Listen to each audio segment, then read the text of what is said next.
How's it going, everyone? Want to cover quite a lot of things in this video. We have Sony and the PlayStation Store a part of a class action lawsuit against them for unfair PSN Store prices that is being allowed to proceed. We'll talk about that. Unfortunate news once again in the gaming world as EA is cutting 5% of its workforce. Publisher is moving away from future licensed IP. A lot of reason as to why that's happening, and it does make financial sense, especially if you look at some of the breakdowns of licensing fees for some of these IPs, but we'll talk about that. And on top of that, with EA, an unannounced game that was rumored to be in development has seemingly been canceled. A very unfortunate one that when I initially heard about it was incredibly excited about it. A title from Respawn. We'll talk about at the end of this video. Now, before we get into this video, I just want to ask you guys, please like this video and do leave a comment with your thoughts. It really does help out the channel a lot, and it is much appreciated. But first of all, Sony is facing a mass lawsuit over PlayStation Store prices. A class action lawsuit against unfair PSN Store prices has been granted the court's legal order to proceed, as noted on Twisted Voxel. The lawsuit in question against unfair PlayStation Store prices was filed in the UK back in November of 2023. As per the lawsuit, Sony Interactive Entertainment abused its dominant position by requiring digital games and add-ons to be bought and sold only via the PlayStation Store at unfair prices, which charges a 30% commission to developers and publishers. When the filing initially came out, Reuters noted Sony Interactive Entertainment was sued last year on behalf of nearly 9 million people in the United Kingdom who had bought digital games or add-on content through Sony's PlayStation Store. Alex Neil, a customer advocate who has worked on previous campaigns, is bringing the case against Sony, which is valued at up to £5 billion plus interest. Her lawyers said the aggregate damages estimate of the case was up to £6.3 billion in court filings last month. She says the company abused its dominant position by requiring digital games and add-ons to be bought and sold via the PlayStation Store, which charges a 30% commission to developers and publishers. The claim alleges customers have therefore paid higher prices for games and add-on content that they would have done. Sony's lawyer argued that the case was flawed from start to finish and should be thrown out, but of course it is going to be continuing. Neil noted in a statement a while ago, the first step in ensuring customers get back what they're owed. Sony did not immediately respond to a request for comment. It doesn't seem like this is going to go anywhere. It just doesn't seem like the case that I think can get that far. But there are about 90,000 or so people that were a part of the collective claim, and they have until April 25th, 2024 to opt in or out from CPO, the collective proceedings order. As per the legal notice issued at the direction of the Competition Appeal Tribunal, all PlayStation users who between the period of August 19, 2016 and August 19th of 2022 made any purchase of digital games or add-on content via the PlayStation Store in the UK may benefit from this proposed claim. So there's a couple things to understand as far as the PlayStation Store, and it is an actual issue with digital gaming. Now, in the case of Steam and buying games on Steam, Steam does allow publishers and developers to sell their games on other e-tailers. You have platforms like Green Man Gaming and Games Planet and Fanatical. Humble Bundle sells these bundles with, Steam keys, and every now and again you'll see like Humble Bundle do a PlayStation bundle, but stuff like that happens very few and far between. And if you're looking to buy stuff on the PlayStation Store, your options are either to buy them directly from the PlayStation Store, or you can buy PlayStation Wallet vouchers, and sometimes you can get those a little bit discounted, but there is no competition inherently when it comes to digital consumption of media. That's just the reality. When it comes to something like the PlayStation Store, it's a little bit more effective when you have entertainment media such as, let's say, streaming television shows, because you have so many different streaming suitors and streaming platforms that they have to be competitive with one another. PlayStation Store, yeah, Microsoft and Xbox do exist, and that's another platform, but as far as console market in this area, they're the dominant leader, and the PlayStation Store doesn't really have any competition in that market, which is a really nice position for them to be at. But also from a digital gaming standpoint, and I've mentioned this in the past before, Generally speaking, buying digital games is very beneficial when you're talking about buying games like 6, 7, 8 years old and they're south of $10. Like, those are really good value deals, and usually you can't find those deals much cheaper physically. However, when you look at it from a digital side of things for newer games, let's say games that are 6 months to a year old, generally speaking, they hold up in price a lot longer as far as their digital price point than they do physically, and I believe that physical price points have to be a little bit more competitive because there are so many retailers in the game, and I don't know exactly how they set price points as far as that's concerned, but that's what I would gauge is the reasoning for the physical price points to a lot of the times, at least, you know, in that 6 to 12 month to 18 month window, be a lot more beneficial to the consumer than the digital price points. And obviously, Sony and the PlayStation Store is making far more money off digital game sales than they would a physical game. So look at a game like Sonic Superstars or P5 Tactica. Those games still go for like $35 to $40 while on sale, and those games are relevant because they're like 3-4 months old.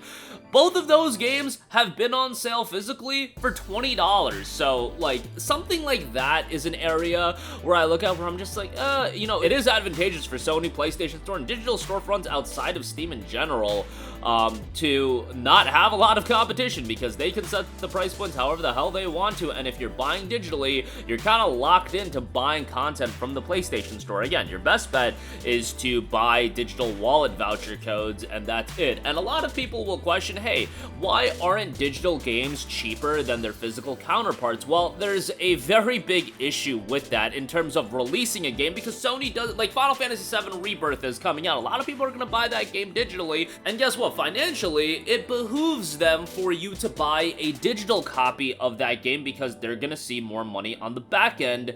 And as far as return on the investment goes, it behooves whoever, you know, gets the final cut of the revenue that you buy digital copies of the game because they're just gonna make more money off of that. So why don't they lessen the price of the digital version of, let's say, FF7 Rebirth versus the physical counterpart? Well, two things. First of all, you don't want to undercut your retail partners. That would be a huge issue. Do you think Walmart would be happy that the PlayStation Store is turning around and selling a game that they're also selling in stores for $50 on launch day versus $70 at your local Walmart? Yeah, they would be pretty upset. On top of that, I don't think they want to get into this area where they are lessening the value of their games. They are only about upping the value of their games in the sense that the perceived value of games now are $70 for your top tier titles. You don't want to lessen that by selling the games to $50. It's actually a little bit of a balancing act, even though to the naked eye you might think, oh, digital sales, $50. They'll sell more copies and they'll still make a boatload of money. Doesn't really work that simply as far as, you know, analyzing it from a business standpoint. And I don't have a business degree or anything like that, but this is just, to me,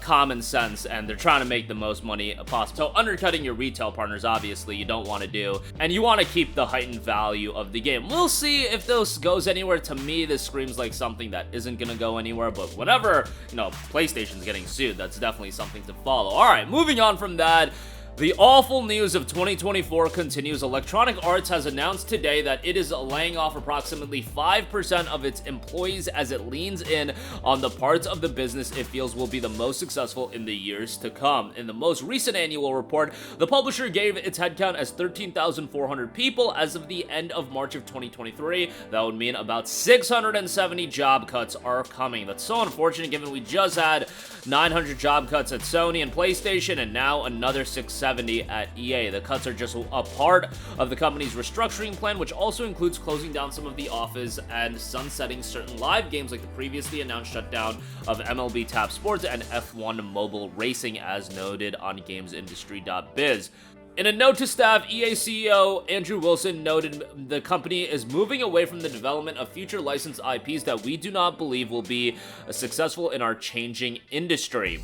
GamesIndustry.biz understands that one such title was canceled as a part of this plan, and that could be the Star Wars first-person shooter that was in development over at Respawn. As Andy Robinson tweeted out, understand EA has canceled Respawn's unannounced Star Wars first-person shooter, so Respawn once again getting the short end of the stick when it comes to FPSs. I think they just need to close up shop on doing FPSs, because it seems like whatever happens, EA is just going to make poor decisions, or in this case, maybe this was a good business decision. The game wasn't even revealed yet, so we don't know how that game was shaping up, but Titanfall 2 really got the rug pulled underneath it, given that it was scheduled to be released the same time as another EA published first-person shooter in Battlefield 1. Oh, and guess what? COD Infinite Warfare came out right around the same time as well. Talk about sending out a lamb to slaughter, because that's exactly what EA did to Titanfall 2. Outside of sports or racing titles, EA's major external licenses in recent years have included Disney properties like Star Wars and Marvel, which, guess what, do cost a lot of money. As we saw from some of the financial reports and some of the other leaks that have happened,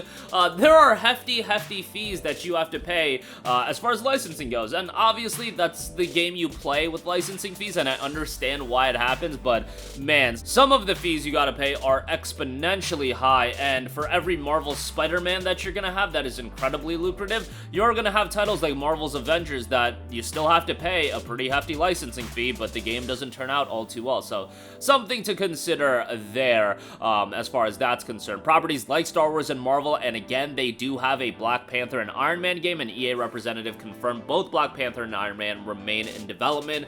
I imagine they view both of those projects as titles that will have a return on the investment. I guess the Star Wars FPS, they did not. But Black Panther and Iron Man, we'll see how those games turn out. Again, you can't just slap a superhero on a video game, a big budget video game, or a notable IP on a big budget video game and expect it to do incredibly well. I don't know how the Avatar game did, but I can't imagine it did incredibly high numbers, and I would love to hear more about that. I'm sure we'll get that information at some point, but I also look at games like a Suicide Squad. Suicide Squad didn't crush it recently either.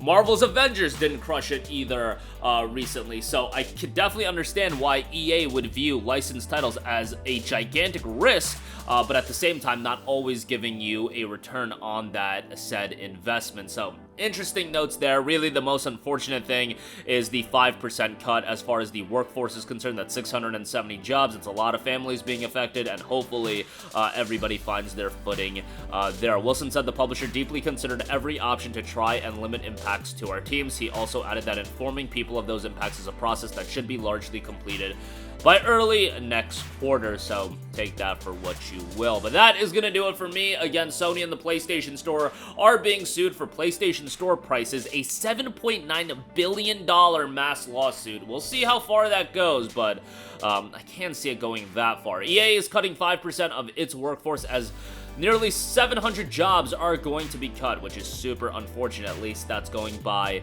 the headcount back in the last annual report. That's obviously going to change a little bit, but it's going to be a lot of jobs affected, which is unfortunate. And it looks like Respawn's unannounced Star Wars first-person shooter was a part of the collateral when it comes to EA's restructuring plan. That's going to do it for me. Sound off with all of your thoughts in the comments section down below. Thank you for watching, and goodbye.